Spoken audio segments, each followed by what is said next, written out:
네, 안녕하십니까. 네, 저는 토지주택연구원 주거안정연구센터의 진미윤이라고 합니다. 최근 31년 만에 주택임대차보호법이 개정이 되었는데요. 임대차 3법이라고 합니다. 이런 임대차 3법이 무주택 국민의 주거안정과 주거비 부담을 덜어준다는 큰 기대가 있는 반면에 또 한편으로는 다양한 추측과 또 오해가 있는데요. 오늘 이 시간에는 두 전문가분을 모시고 임대차 3법에 대한 정책 해설들을 좀 자세하게 살펴보도록 하겠습니다. 우선 인사 말씀드리겠습니다. 네, 안녕하십니까. 한국감정원의 정회곤 변호사라고 합니다.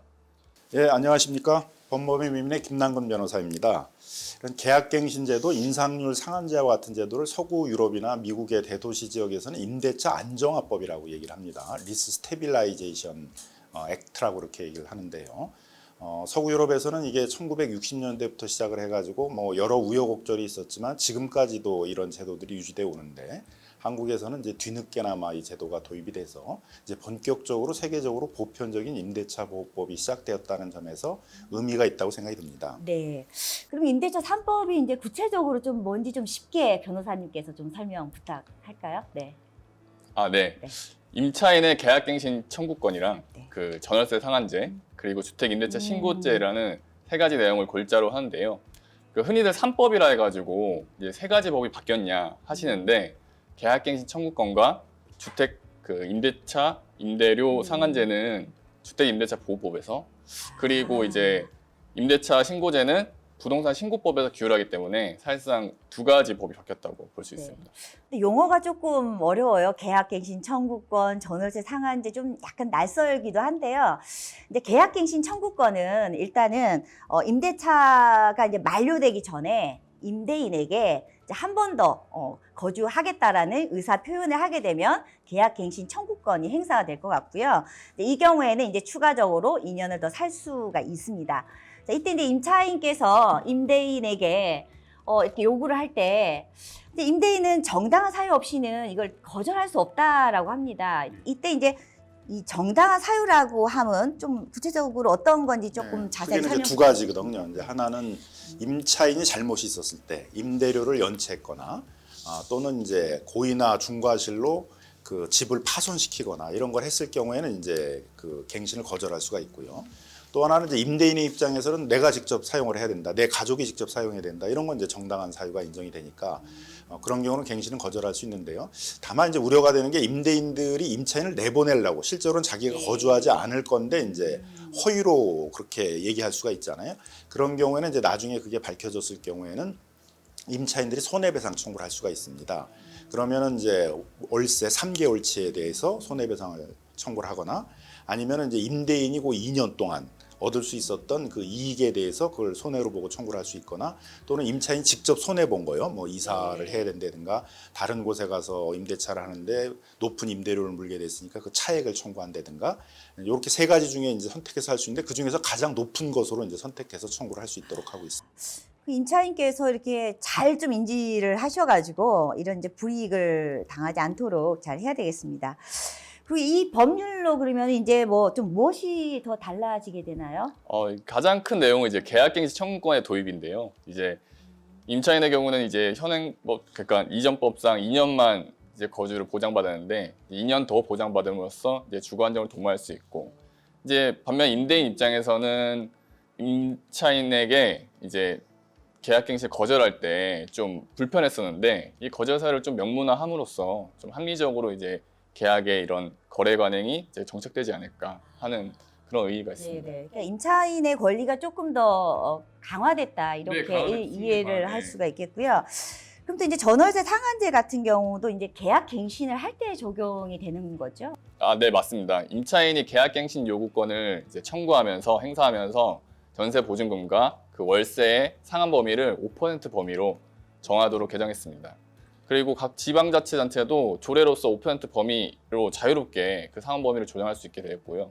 그러니까 예전에는 이제 재계약할 때 너무 많이 높이거나 너무 맞아요. 터무니없게 네. 높여서 이제 세입자들이 어쩔 수 없게 나가게 되는 경우가 있었는데, 이제 증액 범위를 예측 가능하게 함으로써 이제 합리적으로 이제 합의할 수 있게 임대료를 그렇게 조정하는 데 의의가 있다고 말할 수 있습니다. 그 임대차 이제 이 안정화법의 가장 핵심적인 철학은 뭐냐면 임대인과 임차인이 대등하게 협상해서 임대료와 같은 임대 조건을 정하라고 그러는 것이거든요.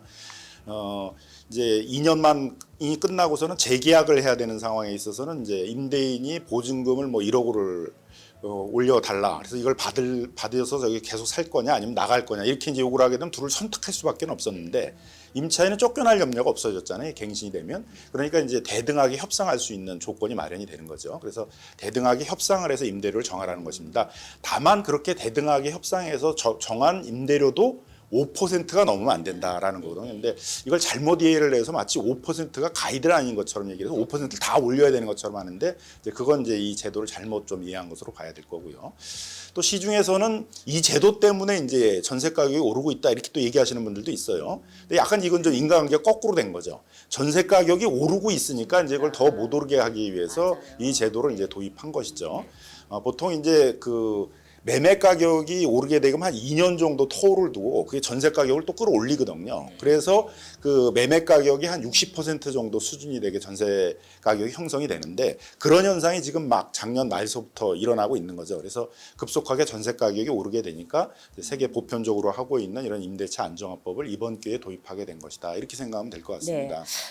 법 취지가 너무 좋아요. 그리고 임차인 분들께서 이 법을 잘 이해하시고 또 활용을 하신다면 굉장히 큰 혜택을 볼 수 있지 않을까 싶고요. 임대인 역시도 또 이제 임대 사업을 할 때 중요한 정보라고 생각을 하는데 약간 이 법을 이제 좀 진행하는 와중에서 약간의 좀 너무 급했다거나 아니면 이제 좀 시행의 어떤 절차적인 이런 문제들도 좀 지적이 받고 있는데요. 이거에 대해서는 우리 변호사님 어떻게 생각하시는지요? 사실 이제 이 논의가 처음 있었던 거는 2006년도에 그때 노무현 정부 때였는데요. 그때 이제 매매 가격이 오르다가 한 2년 토를 두고 2006년도에 전세 가격이 크게 올랐어요. 이제 그러다 보니까 전세를 안정화시키기 위해서 어떤 제도를 도입해야 되느냐 했을 때 이제 서구 유럽이나 미국의 대도시에서 하고 있는 임대차 안정화 제도를 도입해야 된다라는 얘기가 처음 있었고요. 그래서 법안도 18대 국회 이명박 정부 때입니다만은 그때 이제 이 똑같은 내용의 법안들이 이제 그때 나와 있었고요.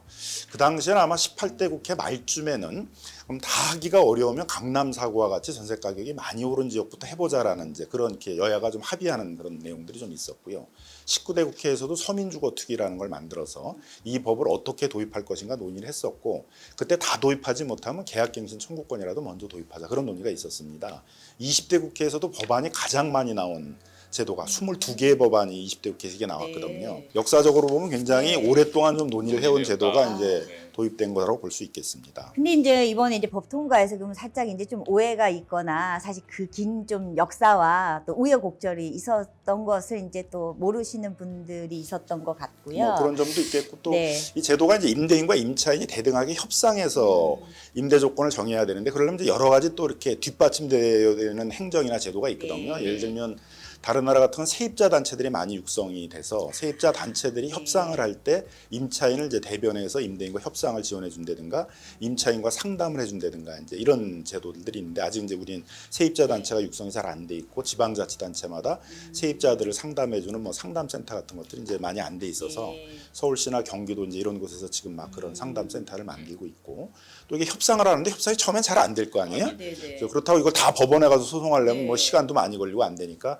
대부분 이제 신속하게 1개월, 2개월 내에 이제 합의를 유도할 수 있는 그런 분쟁 조정 제도를 만들게 돼 있는데 그래서 그 분쟁 조정 제도를 대도시 지역마다 만들어야 되는데 그래서 뭐 서울이나 경기도는 이제 예전부터 분쟁 조정위원회가 있었고 없는 지역은 이번에 뭐 한국감정원이나 그다음에 이제 LH 그 공사의 지사 같은 곳에 분쟁조정위원회를 만들어서 그 분쟁조정 제도를 또 활성화시켜야 되는 이제 여러 이제 행정들이 막 이제 이렇게 정비되어 가고 있는 과정이 있는 그런 것이죠. 이제 행정적인 내용까지를 다 포괄해서 이제 하고자 하니 이제 약간 시간과 또 이제 절차적인 것이 급했다고 생각을 하고 있고요.